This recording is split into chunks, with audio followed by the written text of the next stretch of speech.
sort of like my cellie in a dormitory, but his lock is right by me, on top of mine. Mine's on the bottom. His bed's right on top of me. Big guy, bigger than me. I had a lock and a sock and all, and I said, I ain't staying here with this guy. So I decided to take the old lock and the sock and crack the guy on the back of the head 2 or 3 times at least. I mean, bam, bam. Like I was playing baseball. So a lock and a sock, and you smash double sock with the bigger lock. We were standing up. It was count. And he wasn't looking.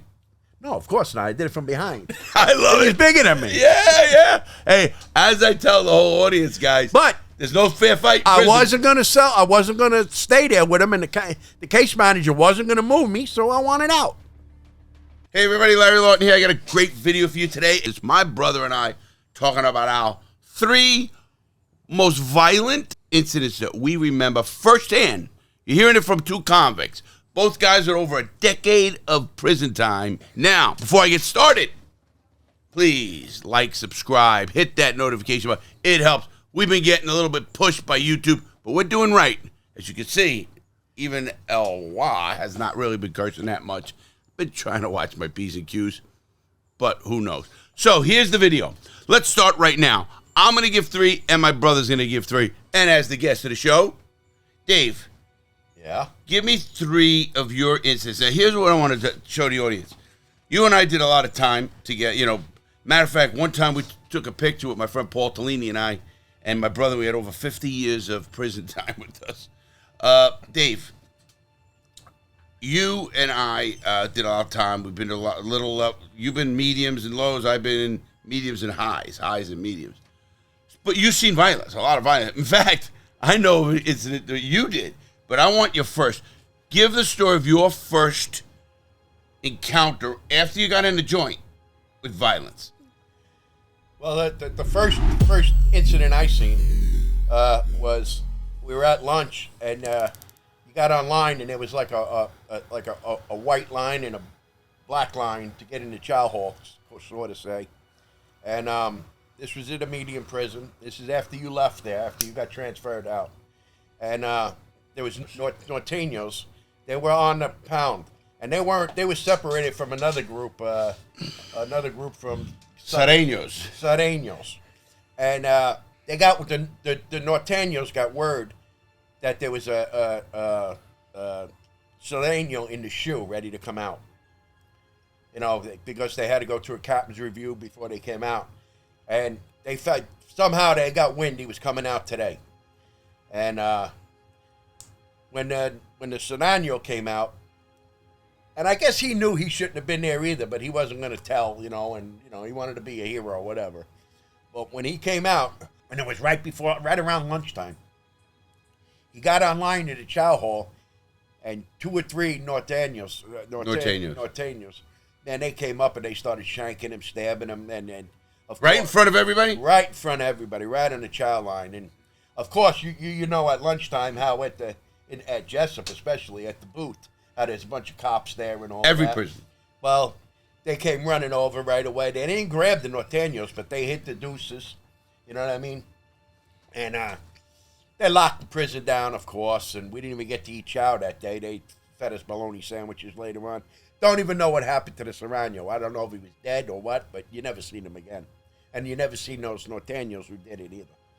A couple just quick questions on that case itself. Did you see the blood? I mean, was he bloody? Was it a bad scene? Yeah, he went right down. They got him. There was 3 of them stabbing him.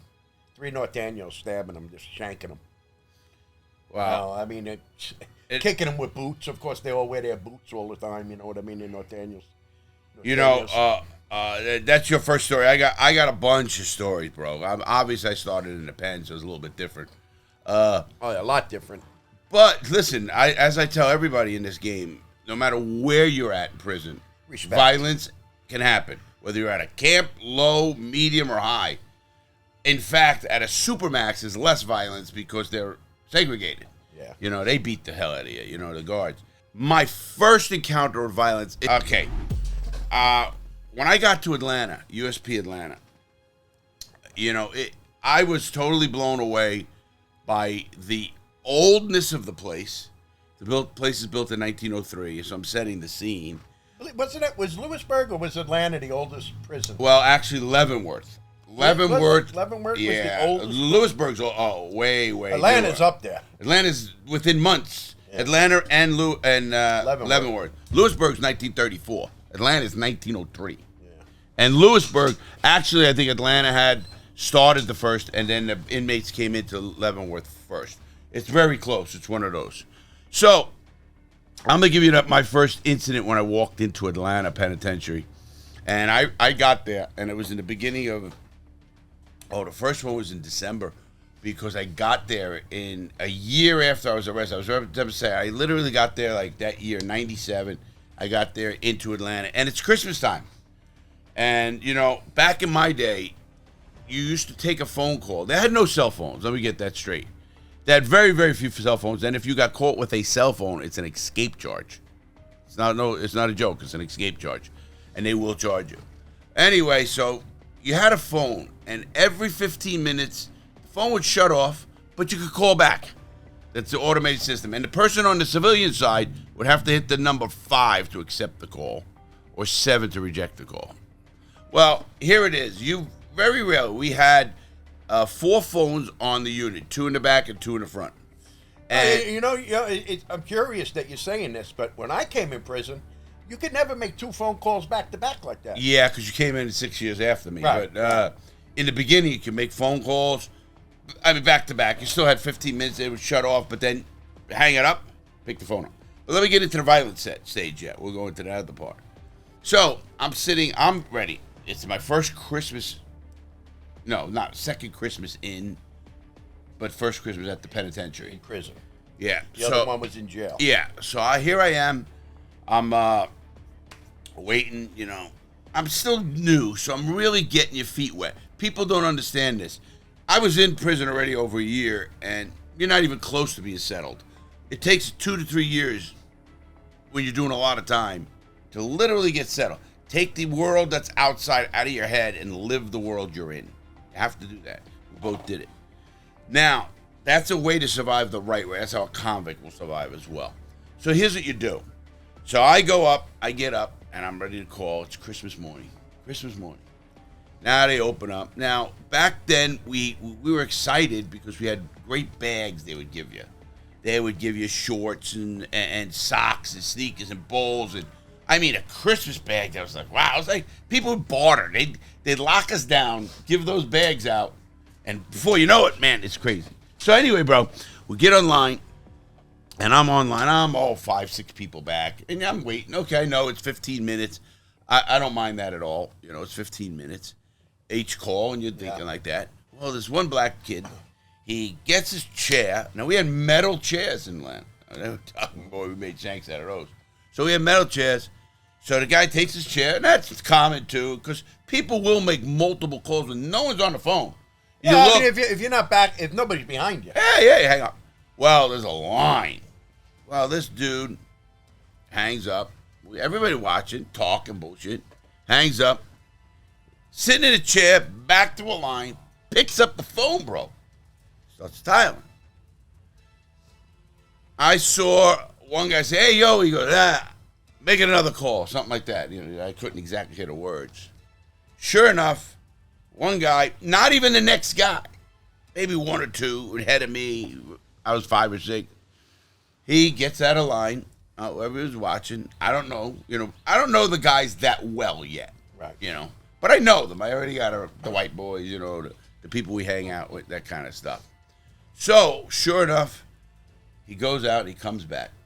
He comes down the chairs. Now, he came from where his cell was. So his cell was on the opposite side of mine in the front. He walks down upstairs. I see him coming. I saw something. I'm very alert at this point. I'm pretty new, really, to Atlanta more than anything. And I'm like, wow, okay. He got a shank, and you can see. He's just high, not like in his pocket or anything, but it's there. He walks right up to the guy, bro, and he starts, bam, bam, bam. In the back? No, in the chest, over his shoulder. The guy's on the phone, starts screaming, hey! Whoever was on that phone, he keeps stabbing him. He had to stab him 20 times. Now, I knew enough already. I got the hell out of line and went to the ice machine. Oh, you knew it was lockdown. Come on, man. There's a black guy and there's a white guy stabbing him. Yeah. It's Christmas morning. Automatic lockdown. Automatic lockdown. They're going to make sure that the place is not going to have a riot. When we say lockdown, that means the whole prison. The whole prison. Not just that unit. Yes. So I'm sitting there, and I'll tell you what. My cell was above the guard station on A1, and you could look down right at the phones. There was a bunch of... He was laying there. He wasn't moving. Now, wasn't moving. He did not... I don't know if he died. I don't think he died. The reason I only say that is every other death, and I've seen a lot of deaths in prison, is they always recount right away. If a guy dies or gets sent out of the prison, because people even try that for escapes. They'll get stabbed in the stomach. Automatic, in the stomach puncture, you get sent to the outside. Right. Of course, if they don't know if you They don't know if it internal hit bleeding. something inside. Right. So, sure enough, they didn't recount, but this guy wasn't moving. I mean, I'm watching it like that, and I watched it the whole... But it was weird. And I had a cellie that was a lot taller than me, about 6'2". So he was looking over me, because he had the windows Yeah, he had a little skinny window like this. It's Larry. And I'm on the bottom. Look, everybody. You can look at all the cells. Everyone's looking. And there's a puddle of blood. And I give them this. This is Christmas morning. They gave the packages out. Not a word was said. After the packages, they let us out. Well, they figured it out. What happens, everybody? They figured out it was a phone incident. It wasn't a racial gang-related thing or nothing. A racial incident. So that was my first one. What's your second one? I get transferred from Jessup, Georgia, which was a medium prison, to a low prison. My points went down. I only had 3 or 4 years to the door, whatever it was, and they sent me to a low prison, which I really didn't want to go. And I had it made at Jessup. I had the gambling ticket going on. I had a bunch of stamps, cigarettes, all night. I left you solid there. So anyway, I get transferred. All right. I get to Loretto Low, which is not Laredo. Loretto. Is it Pennsylvania? Yeah. Oh, it is. Loretto's in Pennsylvania by Pittsburgh.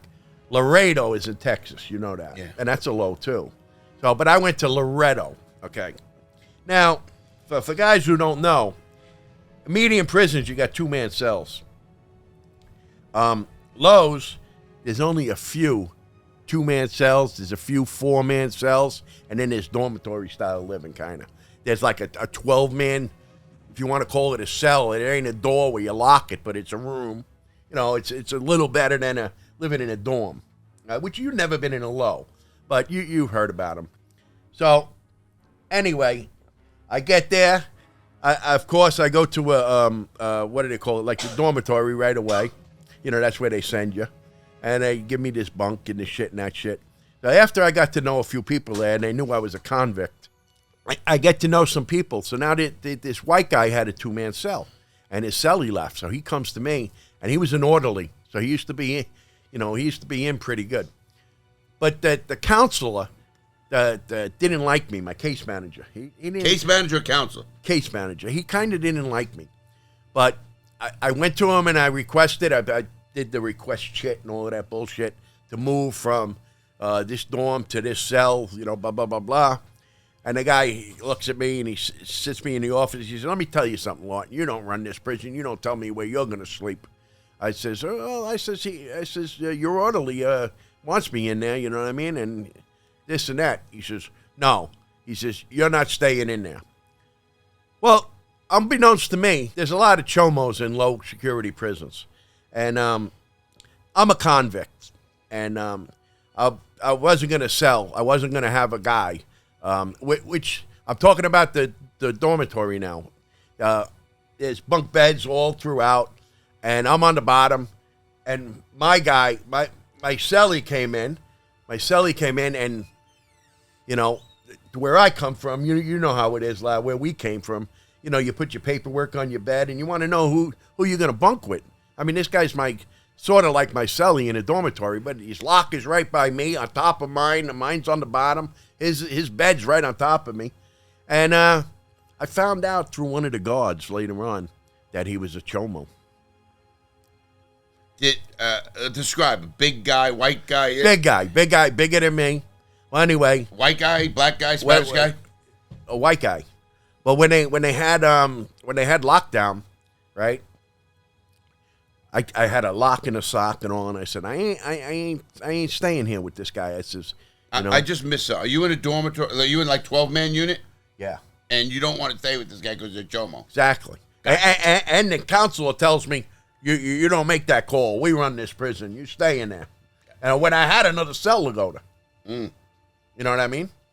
And so I decided to take the old lock in the sock and crack the guy on the back of the head, split his skull open. Of course, the deuces were hit and all of this shit. And I go to the hole, and I did 14 months in the hole. They rode my ass out there. And they kept threatening me with an outside charge for, assault and all of this shit. They never did, thank God, because now, at this time, by the time I got transferred out of that prison to Allenwood Medium again, which I was happy at. Back to the violence for a second. So when you smashed him, you were locked in a cell? You weren't locked. Yes, you weren't locked in the cell, but you weren't allowed to leave it. This is a low. So there's no door. There's no door to lock. Not on the dormitory. So, okay, you start smashing him? How many times you hit him and was there blood? I hit him a couple of times. He went down. Was he screaming? Well, other guys screamed and called the guard. The guard came in and hit the deuces and all. And how many times you smash him? 2 or 3 times at least. I mean, bam, bam. Like I was playing baseball. So a lock in the sock and you smash double sock with the bigger lock. The bigger lock. Yeah. Because they were breaking into locks. I mean, it was known that you could break a cheap lock. But these were the big ones, the bigger ones. And you smashed him in the head. He's screaming. Now, was he on his bed when you did it? No, he was standing up. It was count. And he wasn't looking. No, of course not. I did it from behind. I love it. He's bigger than me. Yeah. Hey, as I tell the whole audience, guys, but there's no fair fight. I wasn't going to stay there with him, and the case manager wasn't going to move me, so I wanted out.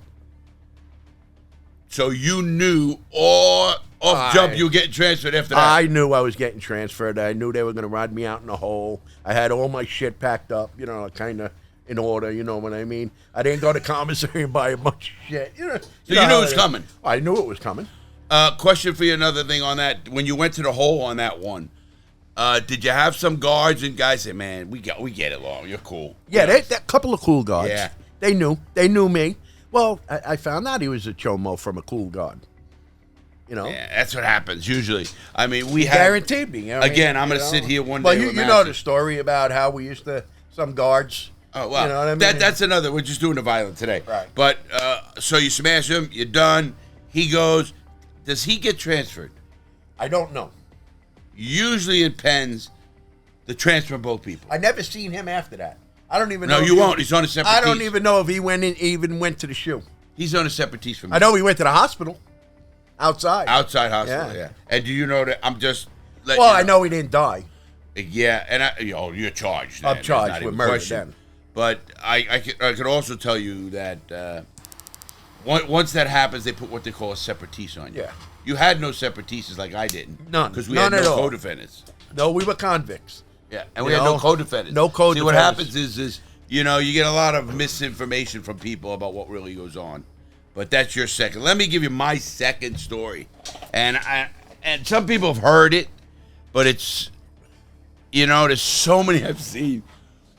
I was in the front part. Now, in my unit, I was telling you, there's a guard station below my cell. Okay, I'm in D house. So then you have D1, D2, D3. Each floor has, D1 has 2 levels. And then cut down, ceiling, then the floor, then D2, two levels. Like an upper tier? Yeah, no, like 2 and 2 and 2. Right. You can't even see up there, so it's not like you're looking up like they see in some movies. No, it's you had to go separate dorm. Yeah, you had to go through a staircase in the middle. So, I mean, that's that. Everybody who had to go to D1, D2, or D3, they had to go right by my cell. Yep. And so it was really a good cell when you're starting to hustle. But I'm sitting in there, and what people don't get with convicts is I can feel tension. If I felt threatened, I'm going to be on guard. I mean, I am so. I don't know if you have to really be a convict to feel the tension. Well, convicts do. Let me put it that way, because we're always on guard. Always something's going to jump. I mean, you could look around and you could see dudes with magazines in their under their shirt. You know he's ready for getting stabbed. You know everybody's got a boots or sneakers on. Boots on. It's fight time because I walked into a prison and there's everyone with flip flops. I can give a shit. Nobody's ready for jumping off. Right. If everybody's hanging around laughing in front of a stupid TV on the wall and laughing in flip flops and shower shoes. Yeah, they're flip flops. You think I'm worried about that place? Not even a little. When I walk in, everyone's quiet, looking up hard. Everybody's like, you see a full shirt on, you know what's underneath. You see boots and sneakers. You see groups grouping up. Spanish over here, black here, white here. Something's ready to hop. Something's a jump. Well, anyway, so I'm in my unit. I'm there maybe 6 months at this time. Getting comfortable, nice. It was summertime, I do know that. So it was probably more than 6 months. And, you know, you get to know who people are and whatnot. So you're looking around. And my cell was just so situated great. And I'm looking down and I'm hearing arguing. And you hear that all the time. Sports, this shit. I mean, you know when it's serious. Sure enough, I'm watching. And it was a punk. That you kind of knew then or no?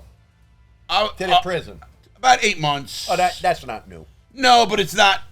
Guys, you're not 10 there years. 10 years, right? But you still knew people. Yeah. People who was affiliated with what gang and blah, blah, I'm blah. hustling already. Things are done. I'm hooked with the gangsters. Right. So I'm on my tier, and matter of fact, I remember the guy I was sitting next. Guy next to me himself, real cool guy. He had a life sentence. The guy's name Jose, and we used to listen to like 70s music. Transistor, and as my era, I mean, so we used to we're hitting jamming on it, doing acid and all the shit we did. So at this point, we're looking down. I hear it, and it's loud. I mean, and oh shit, what's going on? And I watch a punk. Now there's a regular punk wheel. Now the punks are known in the prisons I was in, because the guards know them, the people know them. It's not like they hide. They do it. They paint their lips red. Tattoo them, tattoo blush. Sure enough, this punk we see arguing with this black guy, pretty big guy, knew who he was. All of a sudden, I see he turns around, he's talking with other people. Who, the punk? No, the guy, after the argument. And you watch the punk come from, now I couldn't see, the microwave on the first floor was underneath my cell. So you couldn't see that. I'm sitting, but I see the punk, they shouldn't say even that word, but I see the person come walking out, and it's got a bucket, cut. What we have is cut up buckets. Don't tell me he had oil. No. Yeah. So you never seen it. I've seen it happen live. I seen a guy get it thrown on his face. No, but I seen it live. I mean, this guy put a Snicker bar, because it was all dirty. I was wondering why it was dirty, and I was asking the guy who was down there. Like the water was dirty. It looked dirty. He put olive oil, a Snicker bar, and boiled it in the microwave. And the bucket's like this, so he's carrying a bucket. And the guy turned. The guy must have felt him there or something like that. Now I'm watching. I'm looking at deer. People are starting to look, and it almost gets quiet for a second. It's like a big fight ready to happen. Something's gonna happen. Something. Now this guy must have felt it too, because he turned around. This guy took the bucket right in his face, bro. I heard a scream to this day. If I hear, it's at one of the. I think when I hit that guy with the iron, that was the only time I've ever heard a scream like that. This guy screamed. He went down to grab it. He just went to his knees, like he was just hitting the gut, just dropped to his knees. He's going, the punk just starts cursing, throws the bucket, cursing him. Yeah, whatever the fuck he was saying. This guy's screaming. He falls down on the floor, and you can literally see his skin melting. And that Snicker bar sticks, They had olive oil in the Snicker bar, and it sticks. Explain what that does. It sticks to the skin. It sticks to the skin, and what happened there was, I remember the vision because they had a medevac. I know that. There was all chatter on the radio that we're hearing. They had to take a medical, and we're in Atlanta, and Atlanta's in the city. I know. So, and they took a medevac, this guy. He had to go to, I guess, some special burn unit. He melted this dude's face, bro. Wow. And I don't know what it was about. The person that did it was called the Black Widow. That's what they called her. Killed two of her cellies. It. Yeah, killed it. Killed two of her cellies. He killed? two of his cellies, the Black Widow, the punk, his boyfriends, you're going to call him, I think. Yeah, so he was a lifer. Oh, multiple lives. Right. And I tell people, listen, I'm a pretty savvy guy. I'm a very easygoing, do whatever. These people, you got to be, it's not just the sex you're doing, whatever. I mean, even disease and whatever, that can happen. You're talking about people who are psychopaths that you can turn your back and they'll fucking stab you. They'll literally stab you, cut your throat, do something crazy because they had a epiphany moment that they shouldn't do this. Who the fuck knows? They're crazy. And those visions of that guy's face are one of the most in prison. I mean, to see that, I only seen it once. I've seen boiling water thrown at people. I've never seen a planned attack that well in prison, and that was my second one. Give me your last one, bro. Well, my last one is after I got transferred after 14 months in the shoe for the Chomo thing. I get transferred to Allenwood. I get out on the pound. I only got about a year and a half left to the door after doing 14 months, 15 months in the show and all of this shit. I go over to Allenwood Medium. I get celly. I got a good celly, Bernie, right? I got a good celly. He introduced me to some of the good white boys. I showed him my paperwork. He showed me his. You know, he was a Boston mobster and stuff. You know, and I showed him my paperwork and all, which I had. I was proud of my paperwork. Went to trial. Didn't tell on nobody. I had the whole 9 yards. And he introduces me. He says, "Come to chow with me." And he wasn't in a wheelchair at this time, Bernie. You know, he ended up being in a wheelchair. But anyway, he takes me out to the yard. He introduced me to good people, right? Then he introduced me to the softball team. The white guys had a softball team.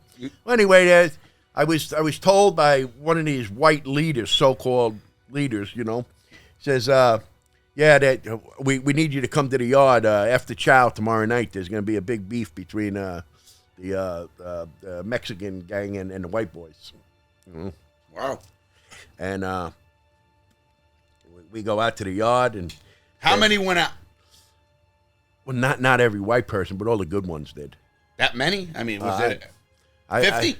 At least 50. At least 50. Wow. Okay. At least good. 50 guys, but there must have been about 200, I can't 150 believe, Mexicans. I did not want to stop you, but I can't believe the prison didn't know. They did know. This is what happened. You know what I mean? But then a fight broke out between these two guys. It was over a softball game. I don't know what. We weren't playing softball at the time, but this is where the beef started, over a softball game. Anyway, and I wasn't there for the softball game. I'm kind of new on the pound. I'm only there a couple of weeks when this happens. You know what I mean? And after Bernie introduced me to everybody, they knew I was a good boy, good white boy. And, I sit here at the chow hall and this and that. This is our table and all of this. And so we all go out there and we all got our boots on. You know, everybody's got their boondockers on. Ready to kick fucking face. Yeah, right. And, and of course the guards knew. Well, they knew so much that after the chow hall, the SWAT team was out there on the yard. Nothing happened because the white boys were on one side and all the Spanish were like on another side. Then the two leaders were talking. You know what I mean? The leaders. And then they ended up being a fight between the one guy and the one guy. They had a fight. And the Spanish guy took out a shank during this fight.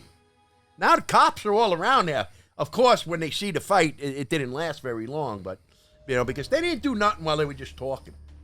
The cops or not, but they were all out there. They knew what was going on. They knew what was going on. There's enough snitches in prison where they know what's happening with this kind of tension. And the white guy got stabbed up pretty good. You know what I mean? But then all the white guys went running over and we, started grabbing people, but right away the cops came. And they locked the joint down right away. We were locked down for 2 or 3 days for that.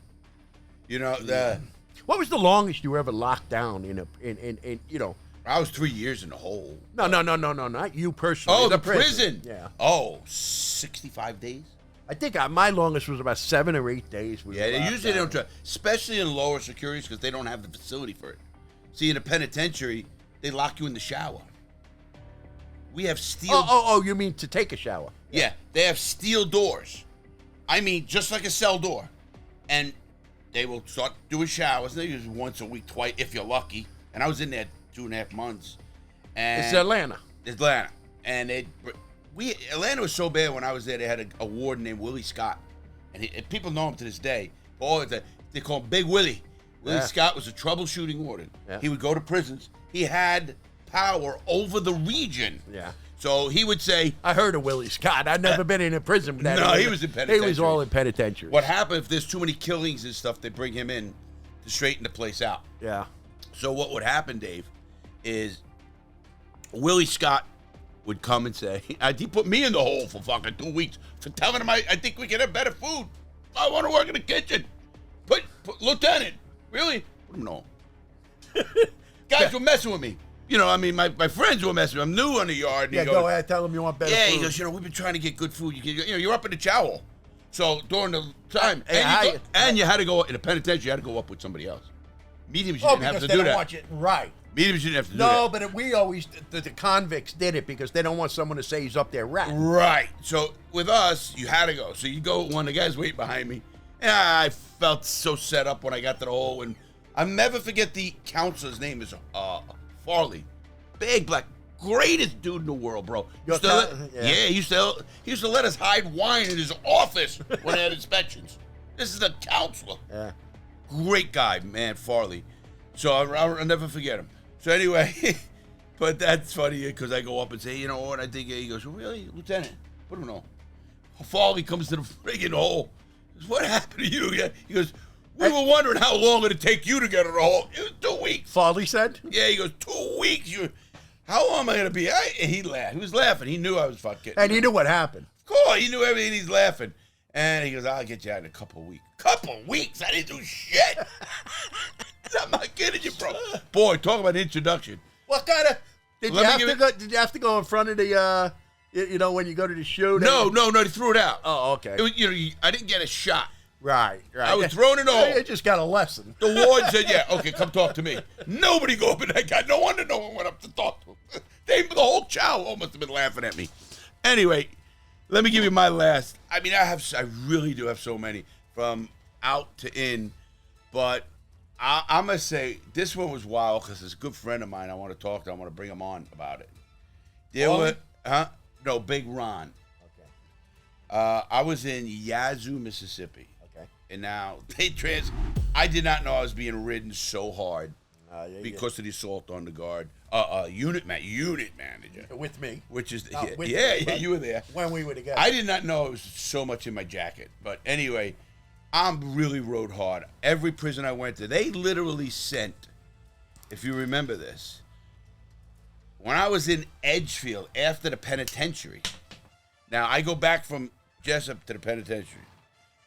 Edgefield was very wild, because they had a lot of. It was like a place where they put the bad people, something, like it was like. I know they classified it as a medium, but it No, wasn't. not then. They even classified it as a pen. It Then did. it changed it, but it's like one of the worst prisons. Well, that time they had. Paulie was there. Matter of fact, when I went to Yazoo and then Forest City, they're two gang units, I find out. Now, I'm not a gang member. We all know that, but I go to the gang unit. I'm a convict. At this time, I only got Yazoo. I'm about 3 years left. I mean, I already did for 8 years or some shit. Didn't you go to Forest City? Yeah, I left from Forest City. Right, too, yeah. But from Edgefield to Yazoo, another and then gang, to Forest. Then to Forest City.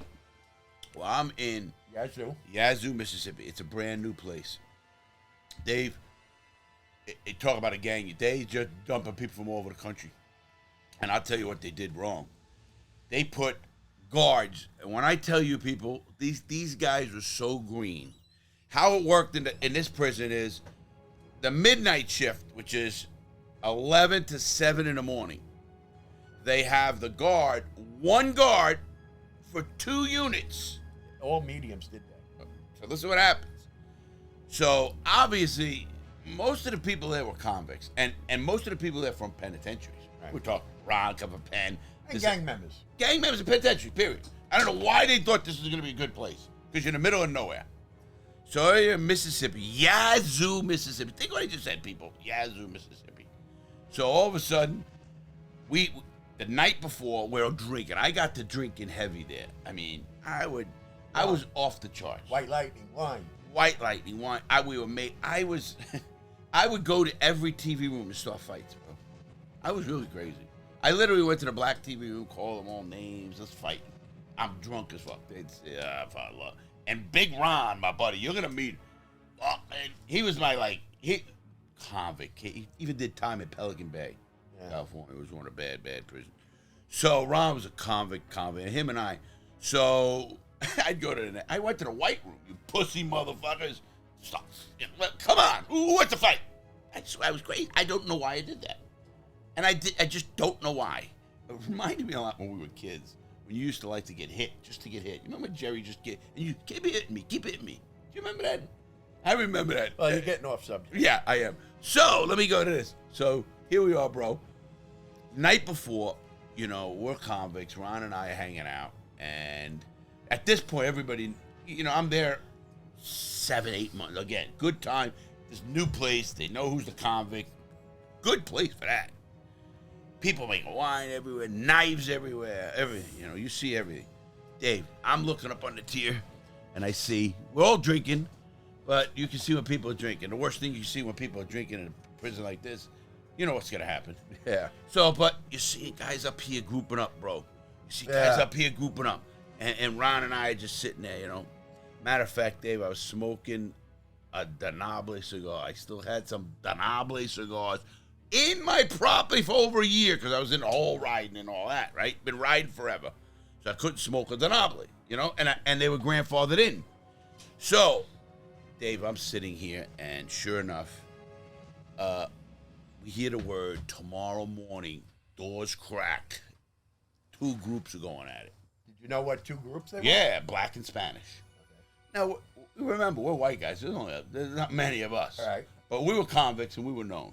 Now, I had the cell right near the door, which was a handicap cell. Yeah, which they're going to be coming in. Yeah, that's my cell. Ron's cell was 2 from me over here, and we hung out every day, man. It's great contact. To this day, we're contact. So, we go, and we hear what's going on. Ron goes, he goes, I'll meet you in the morning. We were up crack the door. Ron and I were convicts, cracking the door. We're out, boots are on, ready, especially this joint. Brand new, gang unit. You can tell what time it is. So Ron and I get up, and the guard cracks our doors. Before they even open up the unit, right. Cracks our doors, goes to the next unit. But the minute he cracked our doors, Dave, you had to be a moron guard to not see this. Every single body is out of their cell. Every door, everything. And Ron and I are sitting against the wall right near the door. Near your door? Yeah, because right there, we're sitting there. We're watching. Now the guards are sitting there, and there's no guard. He goes to the other side of the unit, okay? The guard does. So we're all out. Right away, there was I hate to call them guard stations. You know where they sit at a desk in the middle of the unit? Yeah. You know what I mean? Like, that's where they sit and they hang. When you walk in a unit, there's a desk and a guard or whatever. Yeah. So, right there behind that, where the showers and all the shit, and these 2 groups get together, and within 3 minutes, a minute, 2 guys start going at it. I mean, now, the 2 guys from the same unit. Same unit, right? Yeah, fuck that. One was getting the better of the other. Knives start flying out. Gets to be about 10 on 10. And I mean stabbings. I mean, you're seeing squirts of blood. And Ron and I go, man, it's a good one, man. We know what time it is. Literally. This guard was such a moron, bro. Comes back in. There were people watching. Guard. Everybody scattered. There's blood right behind his, the station where he's at. He comes in. He's such a rookie. This kid, if you couldn't feel this, you shouldn't have been a guard. I don't care if it's just a human nature thing. He comes in, doesn't do anything. Chow, they call the unit for chow.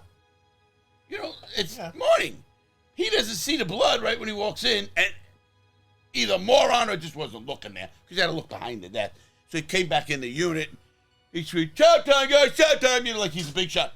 Everybody ran, but before... You made it to the chow. No. We got our food, and right when we got our food, recall. We have a recall. We're all, you knew why. Of course, it was our unit. Bro, the blood that was on the floor when we come in comes the SIS, because they're doing a big investigation. It's a new place, probably training everybody else. Did that incident escalate after chow call? We were locked down for about 4 days. No. I don't mean locked down. Like when the rookie guard opened the door to go to chow, did it escalate? No. The guy who got stabbed and the other guy? No.